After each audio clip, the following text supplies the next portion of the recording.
Assalamualaikum warahmatullahi wabarakatuh. Saya Reda Gusmara. Baiklah, kali ini kita akan membahas unsur golongan 7A atau disebut dengan halogen. Halogen adalah kelompok unsur kimia yang berada pada golongan 7A.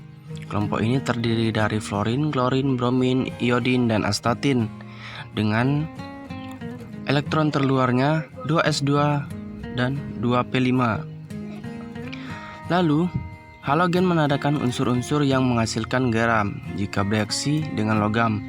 Istilah halogen ini berasal dari istilah ilmiah bahasa Prancis dari abad ke-18 yang diadaptasi dari bahasa Yunani yaitu halogenes yang artinya pembentuk garam.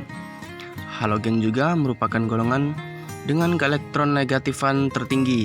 Jadi, ia juga merupakan golongan paling non-logam. Halogen akan membentuk garam jika direaksikan dengan logam. Lalu untuk sejarahnya, fluorin pertama kali ditemukan pada tahun 1670 oleh Schwanhard dan diisolasikan untuk pertama kali pada tahun 1886 oleh Mason. Lalu untuk klorin pertama kali ditemukan oleh Skell pada tahun 1774 dan selanjutnya pada tahun 1810. Nama klorin diberikan oleh Davy. Untuk bromin, penemu bromin adalah Ballard pada tahun 1826. Bromin ditemukan dalam wujud cair berwarna coklat kemerahan, agak mudah menguap, uapnya berwarna merah, berbau tidak enak, dan dapat mengiritasi mata dan kerongkongan. Lalu untuk iodin, pertama kali ditemukan oleh Quartois pada tahun 1811. Iodin merupakan senyawa non-logam dengan fase padatan berwarna hitam kebiruan. Kemudian astatin merupakan unsur non-logam radioaktif pertama yang dibuat oleh Dale R. Corson, Kenneth Ross Mackenzie, dan Emilio Zegre pada tahun 1940. Sifat senyawa astatin dapat membentuk senyawa antar halogen seperti ATL, ATBr, dan ATCl. Lalu untuk sifat fisik dan kimianya adalah fluorin nomor atomnya 9, titik didih 188 derajat Celcius, titik leleh 220 derajat Celcius. Kemudian untuk sifat kimianya, fluorin merupakan unsur non-logam yang paling elektronegatif dan paling reaktif.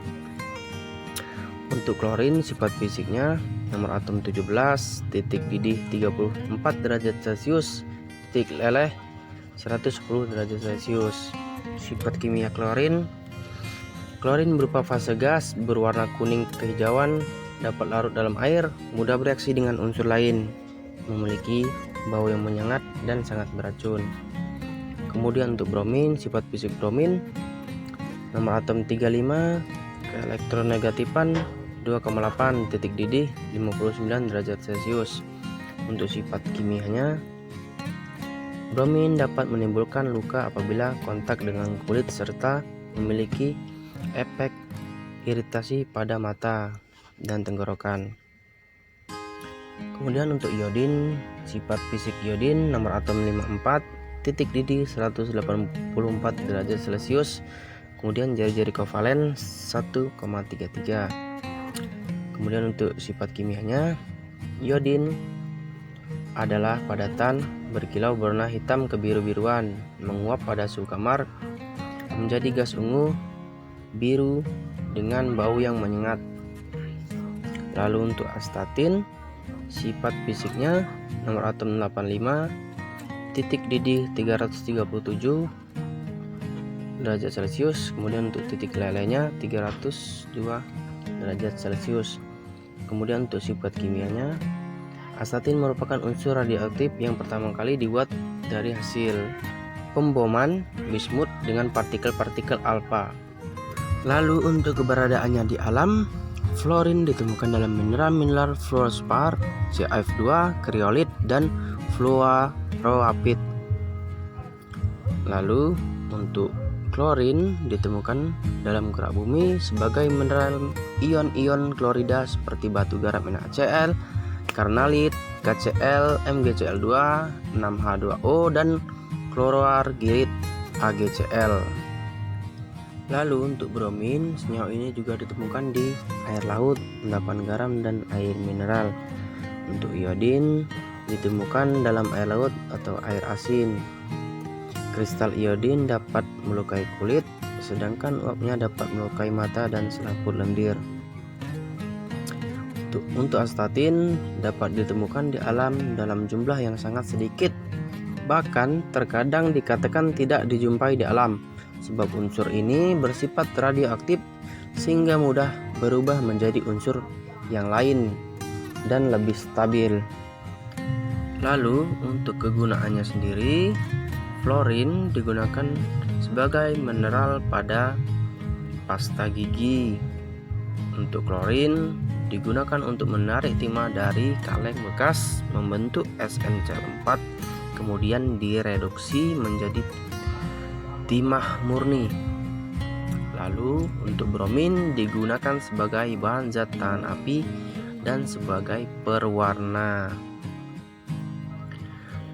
Iodin digunakan untuk antiseptik dan obat-obatan seperti obat luka agar tidak terkena infeksi. Dan kemudian astatin tidak banyak dimanfaatkan secara komersial. Hal ini dikarenakan sifatnya yang radioaktif dan berwaktu hidup pendek. Oke, baiklah, mungkin itu saja yang dapat saya sampaikan. Jika ada salah kata, saya mohon maaf. Kepada Allah saya mohon ampun. Saya akhiri. Wassalamualaikum warahmatullahi wabarakatuh.